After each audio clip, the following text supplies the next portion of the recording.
Buenas noches, mi nombre es Andrés Alejandro Díaz Toro, soy el director de curso de robótica para el periodo 1605 y esta es la segunda webconferencia del curso. En esta actividad lo que se espera es comprender los conceptos básicos de un sistema robótico a partir del estudio de la morfología, que trata de analizar los elementos, la estructura física de un robot, también sistemas de coordenadas y características técnicas de un robot. Vamos a descargar la hoja de datos, la hoja de características de diferentes robots y vamos a analizar sus características y de acuerdo a eso mirar si nos sirve para una aplicación específica. Esta actividad es en grupo colaborativo. Vamos a trabajar 5 estudiantes, cada uno va a participar y va a aportar en el desarrollo de la actividad. El momento de evaluación es intermedio, el puntaje máximo es de 75 puntos. Inició el lunes 7 de noviembre y finaliza el viernes 2 de diciembre. Ahora vamos a ver en qué consiste la actividad. El primer punto es revisar las referencias bibliográficas correspondientes a la unidad 1. Es muy importante que ustedes analicen y estudien los recursos de esta unidad porque ahí se van a encontrar con, con los conceptos que se piden a continuación. Defina los principales conceptos referentes a la morfología del robot. Para los siguientes términos, buscar su significado en las referencias del entorno de conocimiento y explicarlos con imágenes y datos de la hoja de características del robot RB2AJ de la empresa Mitsubishi. Entonces aquí es muy importante, primero es que tienen que definir los conceptos. Hay un conjunto de conceptos que están acá. Y ustedes lo primero que tienen que hacer es buscar en los recursos bibliográficos la definición de esos conceptos. Y la segunda parte es asociarlo al robot RB2AJ de la empresa Mitsubishi.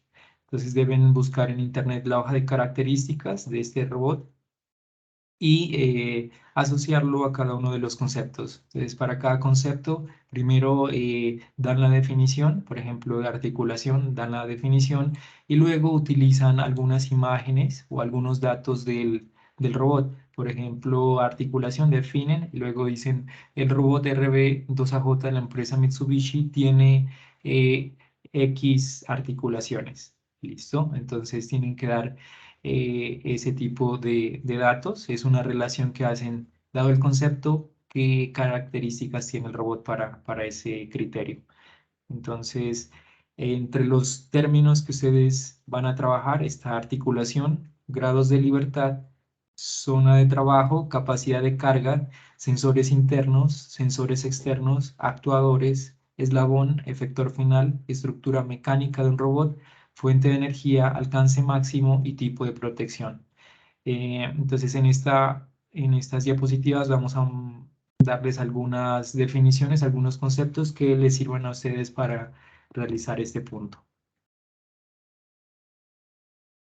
Este es el robot de Mitsubishi, el RB2AJ. Entonces es importante tener en cuenta esta referencia RB2AJ porque hay otro RB1AC, por ejemplo, que tiene otras características que es muy similar, pero el que se pide es el RB2AJ.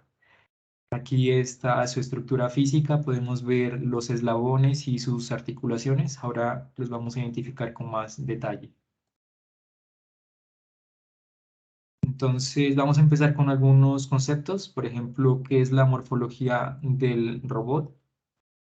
La morfología es un concepto importante porque la forma y la estructura del robot condicionan en gran manera su funcionamiento y prestaciones, así como su campo de aplicación. Para cierta aplicación se requiere de una configuración de robot, es decir, que un robot no sirve para todas las aplicaciones, hay que saber seleccionar la configuración, por ejemplo, y es muy importante cuántas articulaciones tiene, los grados de libertad, que ahora vamos a ver, el tamaño o el alcance del robot, qué tipo de efector necesita para cierta tarea. Entonces, todo eso se requiere conocer y ya depende del tipo de aplicación. Aquí en esta figura podemos ver la estructura física que, como dice acá en el texto, tiene una similitud con el cuerpo humano. Entonces, esta parte de acá de la base del robot y el cuerpo representa la cintura, que tiene un movimiento con respecto a este eje vertical, un giro sobre ese eje vertical, que representa la cintura y el cuerpo, la parte superior.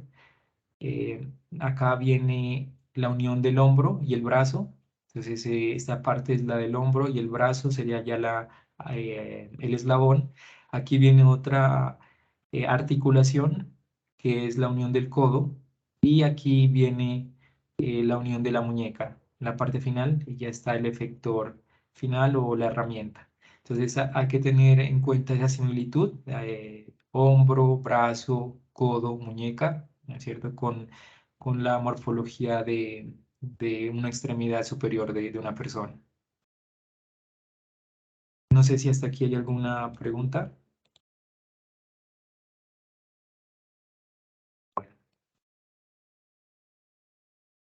Me dice, buenas noches, al buscar en internet se encuentra robot Melfa y Festo, esas son las marcas, pero corresponde al mismo robot. Bueno, entonces vamos a ver cómo lo podemos buscar. Em, Vamos a colocar acá robot RB2AJ Mitsubishi. Y aquí nos aparece la empresa Mitsubishi. Y aquí nos aparecen los robots. Y en manuals, aquí ustedes pueden hacer una búsqueda por 2AJ.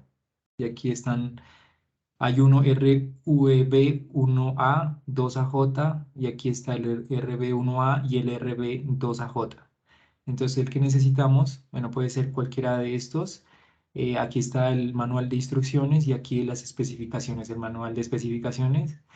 En ambos encontramos información importante, pero las especificaciones técnicas más relevantes están en el manual de especificaciones. Le damos download y aquí lo tenemos. Aquí, bueno, ahora les voy a mostrar algunas cosas de este robot. Esta es como la portada, la primera página. Mitsubishi Industrial Robot. Y aquí está el 1A, que es un tipo de robot, y este el RB2AJ. O sea, aquí comparten las especificaciones para este robot y para este otro. El que nos interesa es el RB2AJ. ¿Listo? Entonces, este es las especificaciones. Ahora les muestro algo más, pero primero quiero ver algunos conceptos, que entiendan algunos conceptos antes de pasar a la hoja de características del robot. Entonces, la morfología define la estructura física, ¿no es cierto?, de los eslabones, que todo es elementos rígidos que tienen un tamaño, cierta dimensión, cierta forma, y también las articulaciones aquí que podemos ver que le permiten un giro con respecto al anterior eslabón. Su estructura mecánica consiste en eslabones y articulaciones. Los eslabones son los enlaces, ¿no es cierto? Y son la parte rígida del robot, conectadas entre sí mediante juntas o articulaciones que permiten el movimiento relativo de cada dos eslabones consecutivos y forman cadenas cinemáticas. Entonces, la primera parte es el eslabón cero o la base. Aquí podemos ver que hay un eje de rotación para el eslabón 1. Luego aquí hay una conexión, es un punto de conexión entre el eslabón 1 y el eslabón 2, que es la articulación 2, y tiene un eje de giro que va perpendicular a la pantalla. Es decir, sale de la pantalla y ese es un eje de giro para esa articulación. Y bueno, aquí podemos ya ver el eslabón 2, la articulación 3, el eslabón 3, hasta llegar al eslabón 4 y la articulación 4, eslabón 4, y al final está la articulación 5. Entonces, cada uno de estos tiene su eje de giro. Es muy importante entonces identificar los eslabones y los ejes de giro de las articulaciones. Como podemos ver, aquí la articulación une dos eslabones y se forma una cadena cinemática. Es lo que vamos a ver en posteriores fases del curso.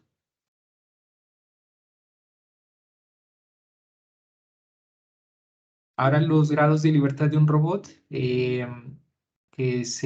las siglas son GDL, de un robot industrial corresponde a los movimientos independientes que puede realizar cada articulación con respecto a la anterior.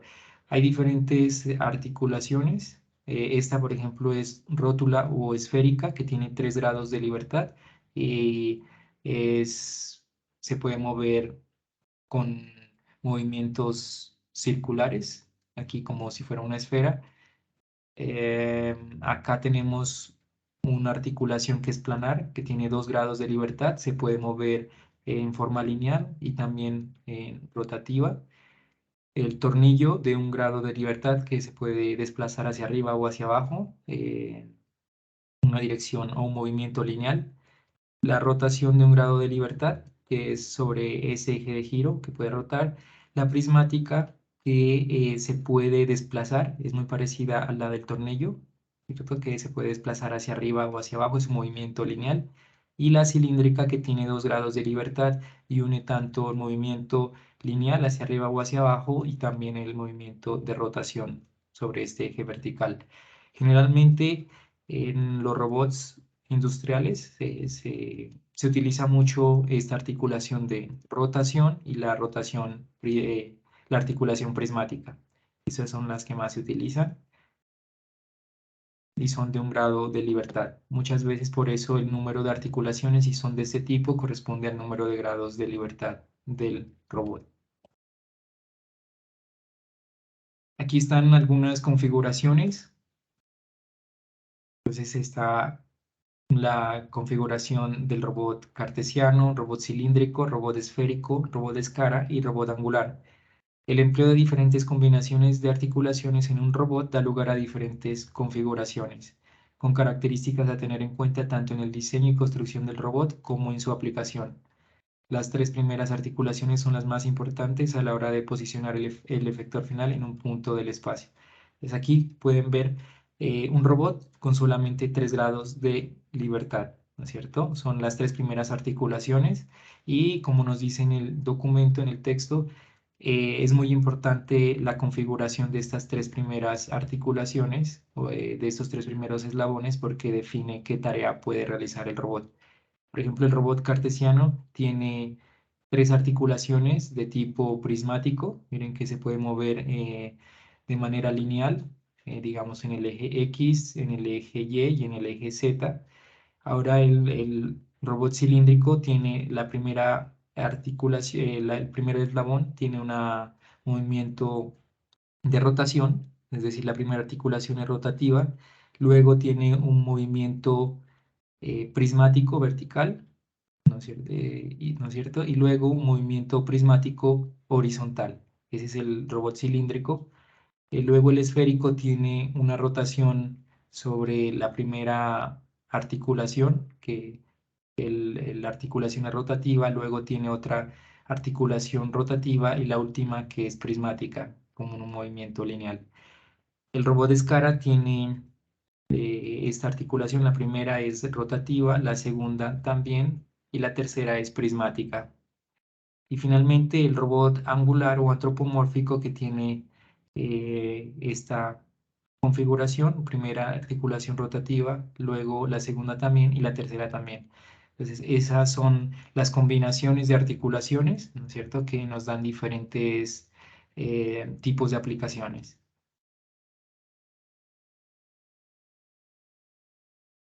Ahora, la zona de trabajo de un robot. El área de trabajo de un robot está determinada por las características físicas del robot, es decir, el tamaño de los eslabones, su forma, también eh, las articulaciones, el tipo de articulaciones que tiene. Eso nos define el volumen que alcanza el efector final. Entonces, esta área se conoce o se refiere al volumen espacial al que puede llegar el extremo final de un robot sin tomar en cuenta al efector final. Los fabricantes de cada robot proporcionan en las especificaciones estos datos. El área de trabajo es de suma importancia para la selección del robot que va a ser utilizado. El espacio de trabajo nos dice el volumen al que puede acceder un robot. Y en esta gráfica podemos ver muy bien cuál es el espacio o la zona de trabajo que puede alcanzar cada una de estas configuraciones de robot. Por ejemplo, el robot cartesiano tiene esta zona de trabajo. El robot cilíndrico, miren que tiene forma de cilindro debido a sus primeras tres eh, articulaciones. El robot esférico tiene esta zona de trabajo. El robot escara y el robot antropomórfico tiene estas características. Entonces, dependiendo de las tareas que debe realizar el robot, ¿no es cierto? Debo escoger una configuración que me permita alcanzar ciertos puntos en el espacio y realizar la tarea. Entonces, es muy importante tener en cuenta esto al momento de seleccionar un robot.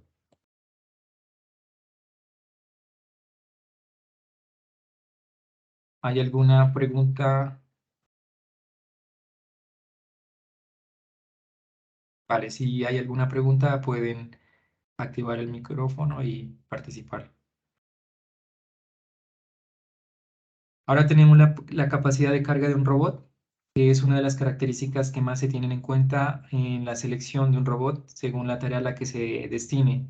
Por ejemplo, si es de soldadura, si es de mecanizado, si es de corte, si es de pintura, si es para ensamblar, si es para mover objetos pesados, entonces se requiere de ciertas capacidades de carga. Por ejemplo, pueden ser superiores a los 50 kilogramos para soldadura y mecanizado. Aquí en la figura se puede ver un robot industrial de gran capacidad de carga y también se puede ver que es de gran tamaño porque tiene un gran alcance comparado con el tamaño del vehículo que está moviendo. Entonces, dependiendo de la tarea que se debe realizar, se selecciona el robot para que pueda cargar con los objetos con los que debe interactuar. Ahora viene los sensores. Los sensores pueden ser internos, que dan información sobre el propio robot, por ejemplo, de posición y orientación, velocidad y aceleración. Como se trata de un robot en donde cada articulación tiene que moverse cierta cantidad de grados, ese desplazamiento angular debe ser medido y se puede hacer con este tipo de sensores, como los encoders, que tienen un emisor LED y un receptor. También tiene un anillo que está acoplado al eje de giro de esa articulación y de acuerdo a lo que se detecten a estos pulsos que se generan aquí, se puede determinar la posición, la velocidad y la aceleración. Hay diferentes encoder, absoluto, relativo, pero su función es la de determinar ya sea posición, velocidad o aceleración. Y esto es muy importante para determinar en qué posición se encuentra el efector final dada cierta configuración de las articulaciones. Entonces necesitamos saber la posición de cada una de las articulaciones. En los sensores externos tenemos sensores de proximidad, de tacto, de fuerza y de visión. Aquí en la figura se puede ver un robot que tiene un sistema de visión que puede, supongo, estimar profundidad, por ejemplo, para escanear objetos y mirar si tienen la forma adecuada. Ese tipo de aplicaciones se puede hacer a través de este dispositivo de visión que escanea a objetos y puede hacer análisis o control de calidad. Otra clasificación los sensores se pueden clasificar como sensores pasivos que miden señales del entorno sin entregar o generar energía eh, al entorno, sin entregar energía al entorno. Hay otros sensores activos que producen un estímulo, o sea, generan energía y miden su interacción en el entorno y en este caso el sensor consta de un emisor y un receptor. Necesitan más energía y en general más complejidad. Por ejemplo, hay unos sensores de visión que trabajan con luz estructurada que proyectan un patrón de infrarrojos y la deformación permite estimar la profundidad. En ese caso, el sensor es de tipo activo porque genera una energía que interactúa con el entorno.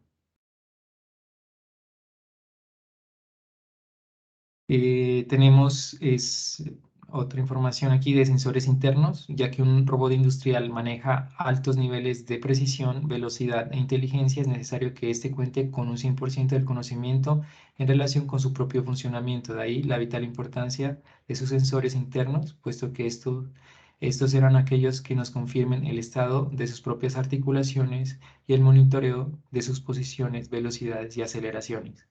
Entonces es muy importante saber la posición de una articulación, es decir, cuánto se ha desplazado de manera angular, pero también qué velocidad está siguiendo, porque si lo hace a muy alta velocidad puede dañar su estructura mecánica o sus componentes internos.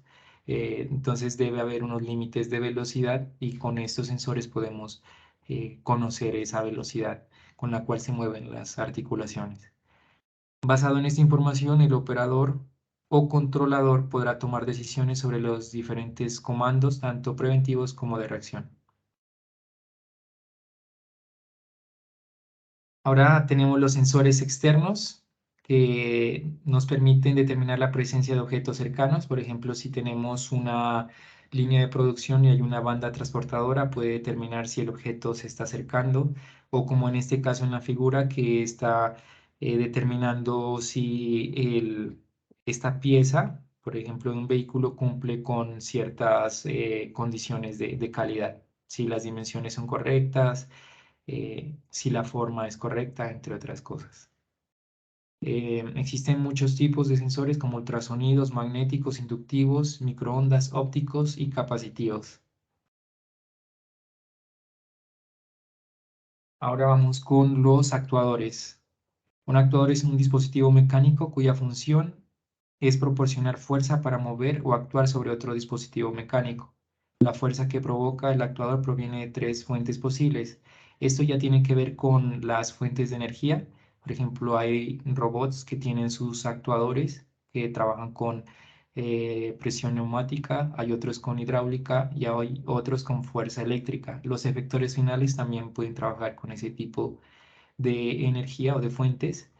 Y ahora vamos a ver algunas características. Por ejemplo, el neumático, la fuente de energía es el aire a presión. Se trabaja con cilindros, motores, válvulas neumáticas y electroneumáticas. En cuanto a actuadores hidráulicos, la fuente de energía es un fluido, por ejemplo, un aceite mineral. Y ejemplo de actuadores hidráulicos está el cilindro hidráulico, los motores hidráulicos y válvulas hidráulicas y electrohidráulicas. Finalmente, los actuadores eléctricos, donde la fuente de energía es la electricidad, están los motores de corriente continua, motores de corriente alterna y los motores paso a paso. Entonces, dependiendo de la fuente con que se alimenten estos actuadores, se pueden clasificar en neumáticos, hidráulicos y eléctricos. Aquí hay algunas imágenes, ¿no es cierto?, de este tipo de actuadores, motores alternos, continuos, paso a paso. eh, También están los cilindros, ¿no es cierto? Ahora las transmisiones de un robot son los elementos encargados de transmitir el movimiento desde los motores hasta las articulaciones. Generalmente los motores son pesados y se ubican lo más cerca posible a la base, porque puede afectar el movimiento de las articulaciones si se ubican en otra posición. Entonces, para llevar el movimiento hasta las articulaciones se deben utilizar estos transmisores como la banda es síncrona o dentada, la cadena, y también hay otros elementos que permiten transmitir el movimiento como engranes y también convertir movimientos lineales a lineales, lineales a circulares o circulares a lineales, como está aquí. Entonces, este tipo de elementos son los de transmisión de un robot. También hay otro tipo de robots que generalmente utiliza el actuador directamente acoplado al eje de giro. Entonces también estos robots, estos actuadores deben ser mucho más eficientes en cuanto a peso para poderse ubicar de esa manera. El efector final de un robot es la herramienta, se une a la parte final, al extremo o al último eslabón del robot. Y dependiendo de la tarea, se puede cambiar. Por ejemplo, aquí tenemos unas pinzas de succión o un agarre a través de succión. Aquí unas pinzas, acá también en pinzas que pueden ser eléctricas o neumáticas. Y aquí un mototool.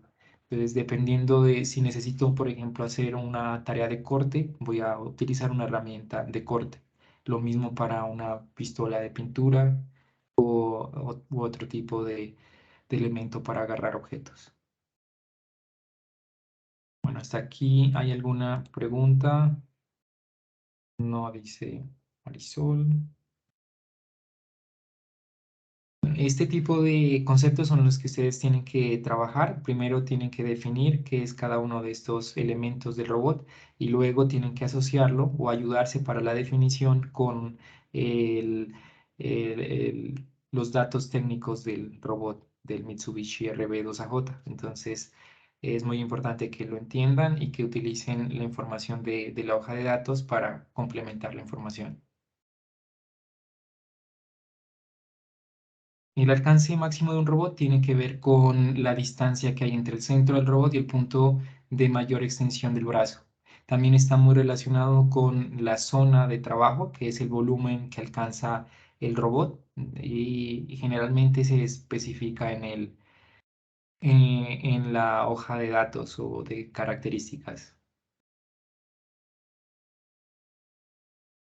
Ahora, la seguridad de un robot tiene que ver con bueno, aquí dice, en las normas de seguridad se utiliza en referencia a un sistema de control destinado a proteger a los empleados u otros operadores de robots de los peligros asociados con una instalación en particular. Entonces debe haber un espacio de trabajo aislado, sí tiene que interactuar el operario con el robot, entonces debe ser bajo ciertas condiciones.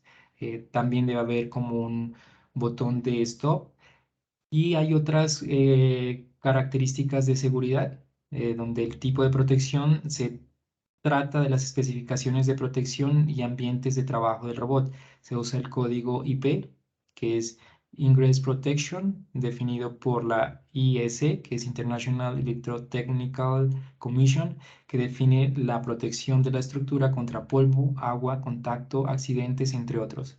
En la hoja entonces de características de cierto robot, ustedes pueden encontrar este código que identifica si el robot puede trabajar en entornos húmedos, por ejemplo, que haya vapor de agua. Entonces, el robot no permite, o la estructura del robot no permite que el agua ingrese a la parte interna y dañe la parte electrónica, por ejemplo. Eso entonces es contra agua, también contra polvo, contacto accidental, entre otros. Esa es la parte de protección. Aquí también se hace referencia a las leyes de la robótica, ¿no? Que aquí se dejan para que ustedes las revisen. Bueno, entonces esa es la primera parte. Vamos a revisarla nuevamente antes de pasar al segundo punto. Ya están algunos de esos conceptos analizados. Entonces, lo que ustedes tienen que hacer es definirlos y luego asociarlos a este robot RB2AJ de la empresa Mitsubishi. Entonces veamos la hoja de características. Aquí van a encontrar mucha información. Eh, Vamos a ver la más importante. Bueno, aquí está el robot, aquí está el efector final, por ejemplo, una pinza neumática y también puede venir con una pinza motorizada, o sea, eléctrica. Aquí hay una información del controlador, del mando de control y aquí está. Esta es las especificaciones. Miren que vienen para el RB1A, RB1AC, RB2AJ y el RB2AJC. El que nos interesa es este de aquí. Por ejemplo, nos dice que grados de libertad está aquí, 5 para el RB2AJ. La postura de instalación nos dice que puede ser en el piso o colgante. La estructura vertical, múltiples junturas, el sistema de motores o de actuadores, se dice que es un motor o un servomotor AC, ¿cierto? Y aquí da alguna información adicional. El encoder, que tiene que ver con los sensores internos, es un encoder absoluto. Y aquí hay una información de la longitud del brazo, por ejemplo, hombro, brazo, bueno, codo, muñeca. Entonces aquí pueden ver cuáles son las longitudes de cada uno de los eslabones, el rango de operación. Aquí está en grados, es decir, cuánto puede girar, por ejemplo, la articulación 1, la articulación 2. La velocidad de movimiento también para cada una de las articulaciones, a qué velocidad. Por ejemplo, se puede mover esta articulación, la J2, a 90 grados por segundo, ¿cierto? Esa es la velocidad máxima, supongo, aunque aquí nos da otra velocidad. Esta sería velocidad angular y aquí hay otra velocidad máxima resultante, ¿cierto? En milímetros por segundo. Aquí tenemos la carga máxima y en promedio, digámoslo así. Aquí está de que puede cargar 2 kilos, aquí está en kilos, y a modo nominal 1,5. Aquí hay otros datos de repetibilidad, de temperatura ambiente, de masa. Entonces aquí lo pueden ver. Esa parte es muy importante. Aquí también está para, esta parte inferior es para el RB2AJ, que es un análisis de cuánto puede cargar el robot dependiendo de su posición del centro de gravedad. Pues dependiendo de esa posición puede cargar más o menos peso. Ahí está la gráfica para que la revisen. Aquí pueden ver la base, la articulación 1, bueno, una articulación, aquí hay otra. Bueno, primero veamos las articulaciones. Veamos dónde está el J1, acá está, J1, que es un eje vertical de giro, el J2, que es este eje de aquí, el J3 en esta parte, el J4, miren que aquí hay una nota que dice el eje J4 no existe para robots de tipo de 5 ejes. Como el robot nuestro es de 5 ejes, entonces este J4, este de giro, no va a existir para el robot que nosotros vamos a trabajar. Aquí viene el J5 y el J6, que ya es la brida donde se conecta el efector final. Entonces aquí pueden ver las articulaciones, los eslabones, la base, y esto les sirve para completar la información o las definiciones, ya sea de articulación o de eslabón, ¿cierto? Pueden utilizar estas imágenes. Acá hay otras imágenes que pueden utilizar que es de la zona de trabajo. Esta es una vista superior, es decir, a qué espacios puede alcanzar el robot. Esta es una vista lateral para la zona de trabajo. Y aquí, bueno, aquí también hay otras. Tienen que mirar cuál es la que nos interesa porque puede ser el RB2AJ o puede ser el otro robot. Esto lo vamos a utilizar para la zona de trabajo. Y bueno, aquí hay otra información, pero la más importante es esa. Entonces, eh, ya pueden encontrar la información en internet y hacer ese análisis. El primer punto ya lo podrían hacer con la información que se presentó hasta ahora. ¿Alguna duda hasta ahí?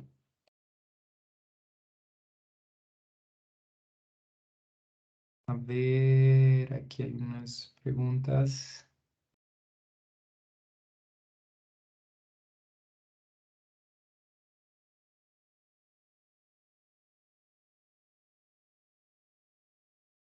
Sí, lo de seguridad del robot está con el IP que decíamos. Esos grados de libertad son los que tiene en total el robot. Sí, también son en total 5 grados de libertad para el RB2AJ, por ejemplo, y 6 para el otro robot. ¿Me escuchas? Sí, William, buenas noches. Perdón, ¿cómo estás? Buenas noches, Inge. Había algunas preguntas en el chat que he tratado como de ir respondiendo, pero pues aprovechemos que tenemos aquí el micrófono para darle solución. Verás, primero Marisol preguntaba si en el tema de seguridad, eh, bajo esa norma, había algún tipo de, que si el tema de seguridad se basaba bajo alguna norma. Yo le respondía que en el tema de seguridad, no sé, entendería que en el tema de seguridad ante derrames de fluidos o ante polvo, sí existe pues el código IP, que en ese código IP, ahorita ya les podría enviar un poco más de información alrededor de ello, pero el número que aparece después del IP es un código de 2 números. El primero da información sobre qué tan protegido está ante líquidos, creo que es el primero, y el segundo ante polvo. No sé cuál va primero, creo que es primero líquidos y luego polvo, pero esa información ahorita se las cargamos aquí. Es muy común, por ejemplo, escuchar ese tema del código IP en los celulares, por ejemplo. Entonces ustedes dicen, este celular es un IP32, por ejemplo. Entonces quiere decir que, sí, yo creo que soporta agua hasta cierto nivel. Por lo general esos códigos van como de 1 a 9, creo, una cosa así. Y dependiendo del rango que tenga, pues entre mayor sea el número, pues es más protegido. Sí, ahorita les cargo acá en el chat algo más para profundizar alrededor de ese tema de seguridad ante protección de polvo y agua. Andrés Convariza nos preguntaba que si en el manual del robot que aparecía ahí, el número de grados de libertad que decía el manual es el número total de grados de libertad. Eh, Entiendo que sí, ¿cierto? Pero también hacía una pregunta que me parece bien interesante y es que no necesariamente el número de grados de libertad está asociado directamente al número de articulaciones que tenga, ¿sí? Porque hay casos de robots en los que una misma articulación tiene 2 grados o hasta 3 grados de libertad, ¿sí? Entonces, Sí, una misma exacto. articulación puede girar en sí misma, por ejemplo, y al mismo tiempo desplazarse verticalmente u horizontalmente. Entonces, en esa articulación habrían 2 grados de libertad y ya, ¿sí? Ya depende de la morfología que tenga cada robot. Y eso pues lo encontrarán en los robots o en las sagas de características que van a ir explorando en el segundo punto. Eh, por último, pues Andrés decía que si el número de grados de libertad es el mismo número de articulaciones, pues ya lo acabamos de responder, que no necesariamente, depende de la articulación. Listo, esas son como las preguntas que Gracias. estaban en el chat. Ujú. Gracias, William. Sí, sí, como dice el ingeniero, está muy bien explicado. Depende eso del tipo de articulación que tenga el robot para determinar los grados de libertad. También hay una fórmula que ustedes pueden consultar que dependiendo el tipo de articulación y otras condiciones se puede determinar los grados de libertad. Bueno.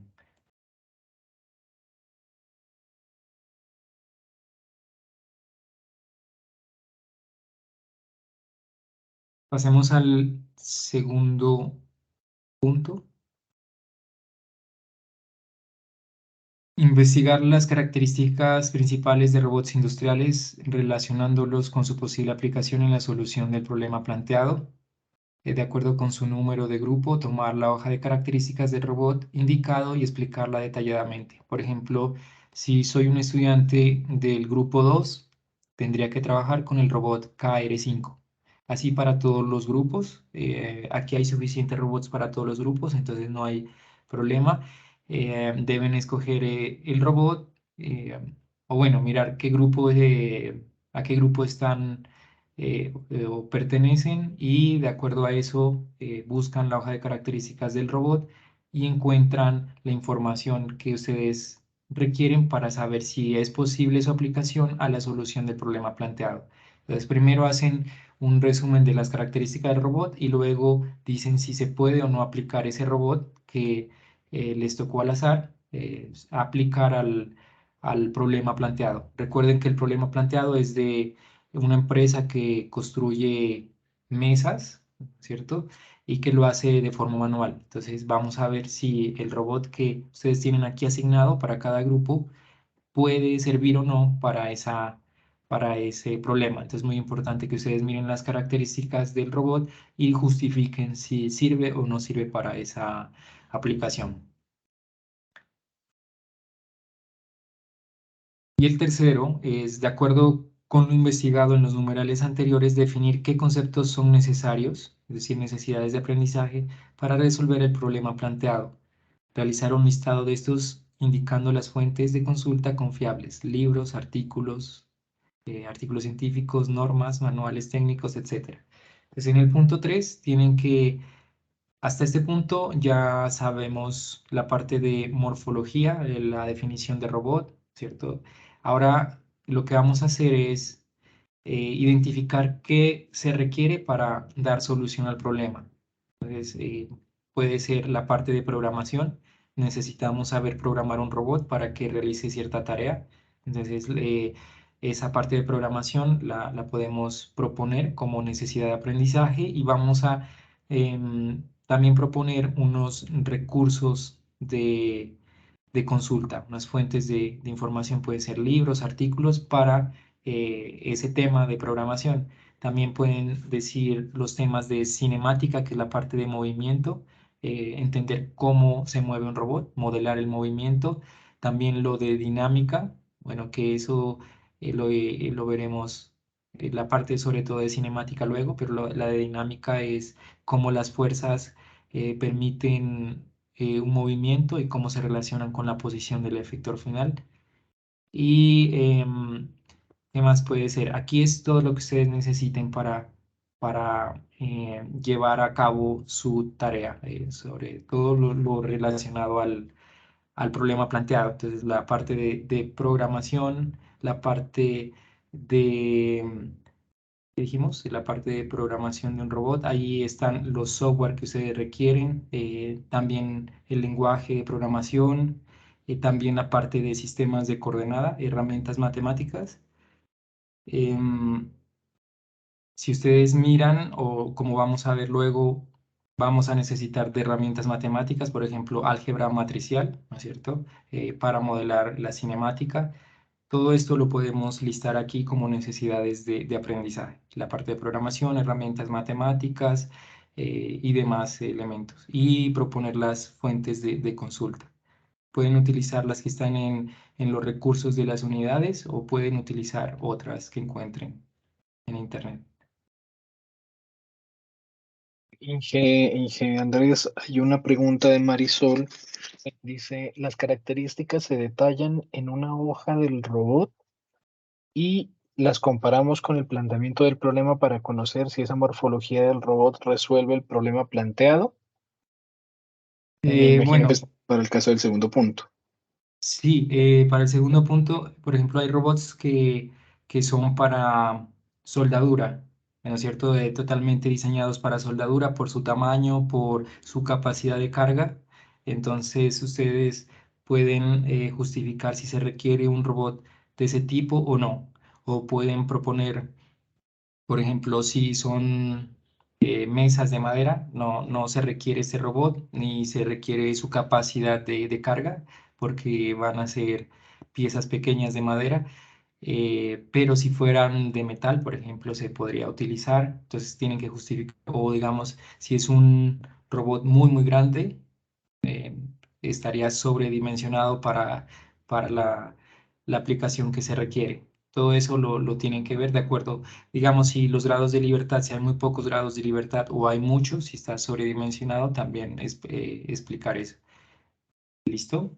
Entonces eso es lo que hay que hacer en ese punto. Ya, o sea, en conclusión, para darle respuesta a Marisol, es sí, o sea, tendrían que buscar la hoja de características del robot asignado según su grupo y de acuerdo al análisis que ustedes hagan de las características, evaluar la pertinencia de ese robot para solucionar el problema pues, que estamos tratando de solucionar ya desde la anterior fase. Sí, Ujú. entonces, si lo ven pertinente, pues bien, pueden resaltar las bondades de ese robot para el fin que buscan dentro de la solución del problema, o si no se ajusta, pues entonces decir por qué no se ajusta y qué características deberían ser como las apropiadas para solucionar el problema planteado. Sí, eso es. Entonces, vamos a revisar ese punto. Aquí nos dice investigar las características principales, entonces las podemos listar, las características técnicas, y luego si tenemos que relacionarlas con su posible aplicación en la solución del problema planteado. Es decir, que no es suficiente con decir qué características tiene, sino que se debe asociar al problema planteado y justificar si es adecuado o no. ¿Listo? Bueno, esos serían los tres puntos. Lo que deben entregar, entonces es, veámoslo desde la guía. En el entorno de aprendizaje deben consultar el material bibliográfico e interactuar en el foro de la fase 2. Cada uno debe contribuir para consolidar el producto final. Y en el entorno de evaluación, entonces deben hacer la entrega del documento solicitado acorde a lo que se indica en la guía de actividades y recuerden entregar un documento por cada grupo. Es un solo documento porque es una actividad colaborativa. La evidencia del trabajo independiente son los aportes oportunos y significativos en el foro de trabajo colaborativo. Ahí queda evidencia de su participación individual y ya como producto consolidado deben entregar un documento PDF con la portada, introducción, las definiciones de los conceptos referentes a morfología, relacionándolos con la referencia comercial RB2AJ de Mitsubishi, la explicación detallada de la hoja de características de un robot industrial. Aquí también hay que asociarlo a la aplicación, al problema que se plantea. El listado de las necesidades de aprendizaje indicando las fuentes de consulta. ¿Listo?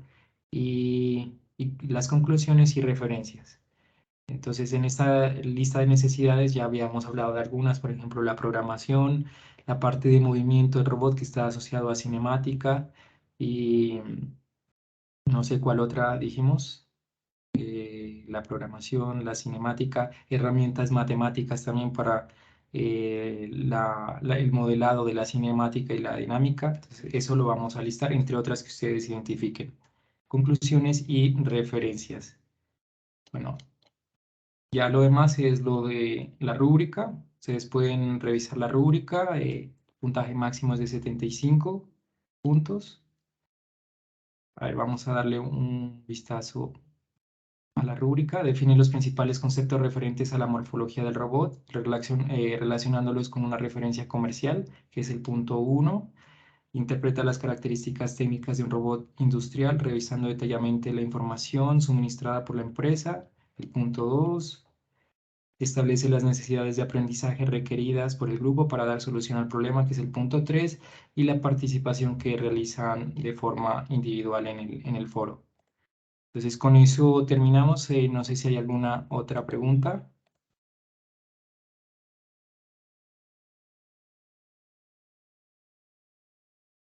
De pronto, Inge, hacer énfasis, señores y señoritas estudiantes, que eh, hay que tener en cuenta mucho la rúbrica que se va a aplicar, ¿cierto? La rúbrica de evaluación. Entonces, si ustedes se pudieran dar cuenta, el último componente de la rúbrica eh, está relacionado con la calidad del aporte que ustedes hagan en el proceso de interacción en el foro, ¿sí? Entonces, se supone que, o lo que se busca es que a través del foro ustedes puedan pues ir construyendo su documento y que los aportes que vayan haciéndose entre ustedes, pues les permitan consolidar el documento, ¿sí? Entonces, recuerden que el aporte no es cualquier tipo de aporte, ¿no? Entonces, por ejemplo, que entran a saludar o así, cosas así, esos no son válidos, digamos, sino que los reportes tienen que ser significativos para la construcción de su documento. Sí, de pronto tenerlo en cuenta para que utilicen de manera adecuada el foro para cumplir el objetivo de aprendizaje pues, que se busca en relación al tema de interacción. Sí, muy bien, ingeniero. Entonces, bueno, acá no sé si... Hay una manito levantada de César. Profesor, sí, señor. Una preguntita, digámoslo así, que en la consolidación del trabajo como tal, podemos llegar a colocar como todos los aportes que venimos colocando con los compañeros o tenemos que unificar solamente un trabajo de todos, ¿sí? O Bueno, sea, sí, porque ahí por lo menos yo estaba mirando y tengo o sea, mucha información sobre el robot que nos tocó a nosotros, ¿sí? Entonces es sí, para saber porque muchas veces llegamos a fin de la semana y pues no han montado muchos, ¿sí? claro, sí. Entonces sería Bueno, bueno, ahí... pues, pero no Ajá, sé si se puede así colocar todo eso. aquí cada uno de los integrantes del grupo debe realizar aportes. Entonces, por ejemplo, en las definiciones pueden presentar cada integrante sus definiciones y de acuerdo a la realimentación que obtienen del tutor, escogen la que mejor calidad tenga, digamos, o la mejor alimentación tuvo del tutor. Y eso lo anexan al documento final que van a entregar. Es decir, que en el documento final solamente van a tener una un conjunto de definiciones que puede ser la que mejor realimentación tuvo, pero todos deben aportar a esta definición de conceptos. También pueden aportar en esta explicación detallada de las características del robot. O sea, se espera que todos aporten en todos los puntos, pero al final se va a escoger, se va a escoger solamente el mejor aporte y se va a consolidar el documento como grupo, ¿listo? Entonces, si no participa, pues va a tener un bajo puntaje en el criterio de participación. Entonces, es importante que todos participen y también que en el documento solamente aparezcan los integrantes que hicieron algún aporte, un aporte significativo, como decía el ingeniero William, a la consolidación de este producto. Entonces, sí se espera que todos realicen esta actividad, pues realizando aportes en cada uno de estos puntos y luego sí se consolida esa información.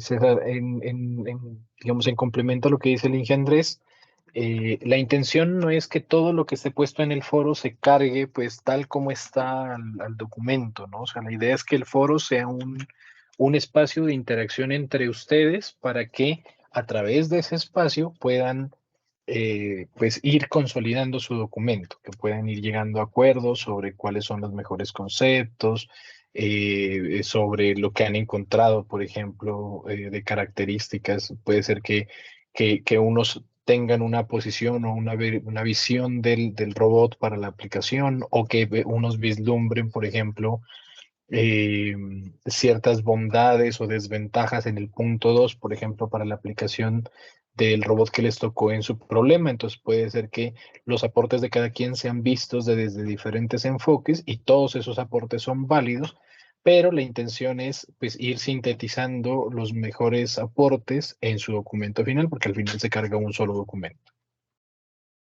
Sí, eso es. Entonces, bueno, yo creo que, bueno, si hay alguna otra pregunta, pero mientras tanto vamos a ir registrando la asistencia. Les compartí por el chat para que por favor registren su asistencia. Y mientras se hace eso, podemos seguir resolviendo dudas.